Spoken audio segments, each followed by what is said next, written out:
RH52, Edniel Parosa mula sa Metro East. Edniel, go, go, go!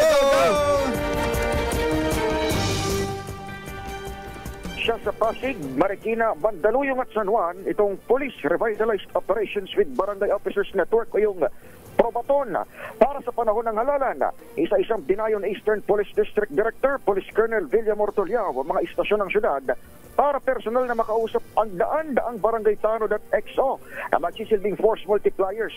Ayon kay Tuliao, isa sa mga susunod na araw, asahan na ng mga residente sa 4 na syudad ng Metro East ang mas pinaigting na presensya ng Probaton sa mga aktibidad na may kinalaman sa eleksyon. Kabilang umano rito ang partisipasyon ng mga community policing at pagpapatupad ng mga lokal na batas sa tulong ng local election officers.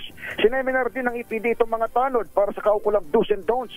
Hindi bababa sa 200 barangay enforcer na ang naipatatawag ng PNP sa Pasig at Mandaluyong at nakatakda pang madagdagan sa mga susunod na araw. Magsisimula ang kampanyahan para sa local polls buwan ng Marso, pero sa susunod na buwan aarangkada ang campaign period para naman sa national candidates na sasabak sa midterm election. Ito si Edniel Parosa, nag-uulat para sa DZRH. Una sa Pilipinas, una sa Pilipino. Thank you, Edniel.